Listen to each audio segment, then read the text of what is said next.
You know, there's a lot to love about the winter break from school, especially having that extra time to spend with family. But here were some ideas for activities that you can share as Dr. Ashley Stevens from Cabell County Schools. Great to see you. Good to see you. You always have wonderful ideas for us. So, while schools are closed, what can families do to keep them engaged and maybe learning a little bit? It's that secret learning. It's the sneaky stuff. When it feels like we're hanging out and we're going on adventures, but really there are some great learning opportunities happening. We want to look at museums, science centers, parks and libraries, and local events. There is so much going on right now.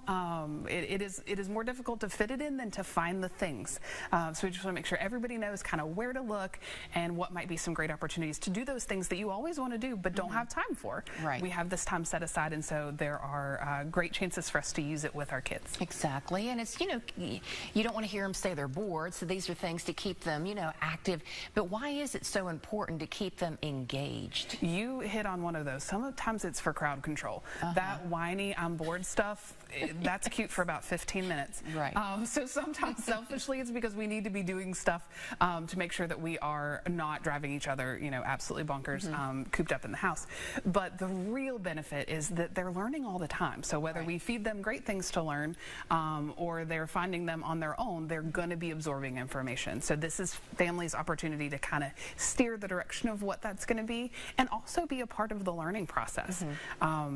Students over breaks can sometimes have a tendency to get a little bit zombified and like withdrawn into devices and those kinds of things. So by pulling them out and doing activities together, you're creating those bonding moments and those kind of core memories, but you're also making sure that they're still growing and active and their brains are developing in great ways and not just, you know, kind of rotting as they melt into the couch. Right. So remind us what will be open over winter break that would be fun and educational. Absolutely. So we are so fortunate that we live here because we can get to so many cool things. So for our museums and science center, the Huntington Children's Museum is amazing. If you have not been, go. Especially if you have littles. The Huntington Museum of Art is free on Tuesdays. They also have some evening events that are free sometimes, but go check them out. Even if you don't go on a free day, it is worth taking the time to go and be a part of it. There's something for everybody there, whether you're into kind of the what's going on in the conservatory. I love the conservatory. The gift shop is so cool. Or of course the art and the wonderful things that they're known for. Heritage Farm Museum has some Christmas things going on still that we can check out. The Museum of Radio and Technology, I think we forget. That's a fun one too. It is so fun. A lot of our high school students had a chance to visit recently for research for a project they were doing, and I heard Santa Claus is going to be there, and you maybe can talk to him on the radio. So I'm not saying you have to go right now, but you have to go, and you may as well go while Santa's there. That's right. If you're up for a road trip, Highlands Museum in Ashland is not very far. We have the zoology zone in Hurricane that is so fantastic. You can go and visit with all of the critters. They have tons of events going on over break. The Clay Center in Charleston, so good.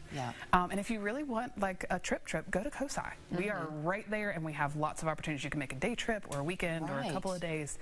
There's lots of fun there. Yeah. So what about, you mentioned a lot of the museums around the area because we have a bunch of them. We do. What about some of our parks and even libraries? Absolutely. The parks have lights at Ritter and at Barbersville, so, you know, grab a hot cocoa and load up the car. They also have events going on throughout the season, and our libraries have things, I feel like, all day, every day at all of the branches.